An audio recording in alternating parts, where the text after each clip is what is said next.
Hello everyone, আপনাদের সবাইকে স্বাগতম সিএসএস এর আরেকটা নতুন ভিডিওতে। আর এই পর্যায়ে আমরা শিখব সিএসএস এর ডিসপ্লে যে গ্রিডের টাইপটা আছে সেটা নিয়ে। এর আগে ডিসপ্লে ফ্লেক্স শিখছিলাম, এখন ডিসপ্লে গ্রিড শিখব।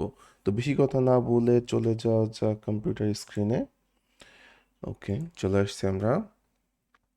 ওকে, তো আগে আমরা যখন ফ্লেক্স শিখছিলাম এবং ফ্লেক্স কি বলছিলাম যে ফ্লেক্সটা হচ্ছে প্যারেন্টের উপর কাজ করে। প্যারেন্টে আমি যেভাবে বলবো চাইল্ডগুলা ওই অ্যাকর্ডিংয়ে ও লেআউটিংটা করবে, ঠিক আছে। গ্রিডটাও ঠিক একইভাবে হবে। এবং গ্রিডের জন্য তাহলে প্রথমে আমরা একটা কি করব, ডিভ নিয়ে নিই এবং ডিভের ক্লাসের নামটা দিই হচ্ছে গ্রিড, ঠিক আছে।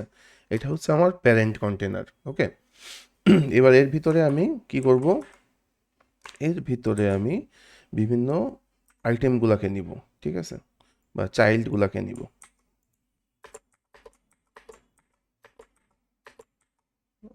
ওকে, এগুলো নেই। এটা করে দিলাম 2, 3, 4, 5, 6 এবং এটার ক্লাসের নাম দিই item1। সেমভাবে সবগুলারই দিয়ে দিই। এটা হচ্ছে item2 হবে 3, 4, ব্যাস। তাহলে এখানে ক্লাসের নামটা চেঞ্জ করে দিই 3, এটা 4, এটা 5, এটা 6। ব্যাস হয়ে গেল। এইবার আমরা চলে যাই সিএসএস এ। সিএসএস এ যে আমরা কি করব, প্রথমে আমরা গ্রিডটাকে এখানে ধরবো। গ্রিড নামে যে ক্লাস নিয়েছিলাম, ঠিক আছে। তো ফ্লেক্সের সময় আমরা কি করছিলাম, ডিসপ্লে কি দিছিলাম, ফ্লেক্স। তাহলে এখন ডিসপ্লে কি দিব, ডিসপ্লে দিব হচ্ছে গ্রিড, ডিসপ্লে গ্রিড দিব। এরপরে grid column, 1 second, grid column template, grid column template নাকি grid template column, template columns, ঠিক আছে। টেমপ্লেট কলামসটাকে রিপিট করলাম, এটাকে দিলাম 3 আর 1 ফ্র্যাকশন, ঠিক আছে।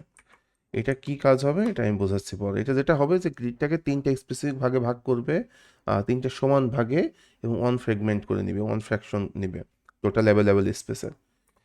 এরপরে গ্রিড টেমপ্লেট রো যেটা আছে এটাকে আমি অটো করে দিলাম, এটা আমি কোনো কিছু বাইন্ডিংস দিতে চাই না। এরপরে গ্যাপ যেটা আছে গ্যাপটাকে আমি করে দিলাম 10 পিক্সেল। কিছু প্যাডিং দিয়ে দিই, প্যাডিং দিয়ে দিই 10 পিক্সেল। আর ব্যাকগ্রাউন্ড কালার দিব লাইট কোরাল, ঠিক আছে। এটা আমার গ্রিডটা চলে আসলো। এই যে গ্রিড অলরেডি চলে আসছে, দেখেন সুন্দর করে স্পেস নিছে কিন্তু। এখন এটাকে আইটেমগুলোকে যখন আমি এখানে দেখাবো তখন ভালো মতো বুঝতে পারবেন, আইটেমগুলোকে দিলে ভালো মতো বুঝতে পারবেন। এটা আইটেম নিয়ে নিলাম, আইটেমগুলোকে ব্যাকগ্রাউন্ড কালার দিতে হবে।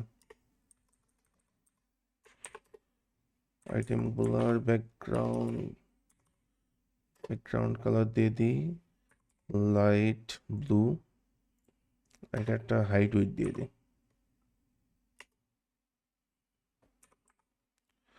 হাইট হচ্ছে 40 পিক্সেল, ঠিক আছে। টেক্সট অ্যালাইন সেন্টার, ওকে। সবগুলোরই একইভাবে কালার দিতে হবে, ডিফারেন্ট কালার দিলেই তখন কিন্তু আমরা বুঝতে পারবো, তাই না। ডিফারেন্ট কালার দিলে তখন আমরা বুঝতে পারবো।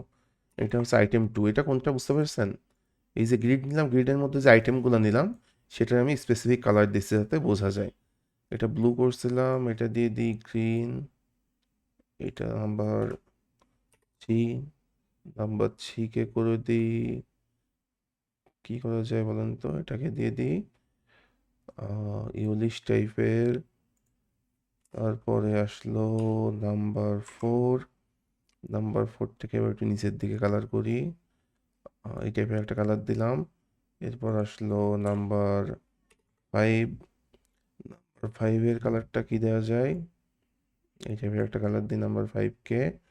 এরপর আসলো নাম্বার 6, নাম্বার 6-এর কালারটা দিব এই টাইপের একটা কালার। এই যদি সেভ দিই তাহলে দেখেন আমরা কিন্তু এখানে দেখতে পাচ্তেছি। এখন এখানে যে আমরা গ্রিড টেমপ্লেট কলাম করছিলাম, কলামটা কি করছিলাম 3টা এবং 1 ফ্র্যাকশন, মানে যে অ্যাভেলেবল স্পেসটা থাকবে, মানে ভিউ পোর্টের যে স্পেসটা থাকবে সেটাকেও 3টা ভাগে ভাগ করবে এবং সমান তিনটা ভাগে কিন্তু ভাগ করছে। দেখেন এটা যদি আমি ছোট ছোট করি, ও কিন্তু সমান 3টা ভাগে থাকতেছে, ও কিন্তু একটাও ছোট বড় হচ্ছে না। এইবার আপনার হয়তো এমন লাগবে যে এটাকে আপনি 4টা কলামে ভাগ করবেন, তাহলে আপনি কোথায় চেঞ্জ করবেন? রিপিটটাকে সিম্পলি আপনি করে দিবেন 4। তাহলে দেখেন এখন ও 4টা সমান ভাগে ভাগ হয়েছে, 1 2 3 4 5 6, এই স্পেস দুটো ফাঁকা হয়ে গেছে। ঠিক আছে, ও সমান 4টা ভাগে কিন্তু ভাগ করছে। তো এইটা হচ্ছে গ্রিডের মজাটা। আমি যদি 6টাকেই এখানে রাখতে চাই, যে আমি চাই যে কলামটাকে 6টা ভাগে ভাগ হোক, তাহলে দেখেন সেটাও কিন্তু আমি করতে পারতেছি।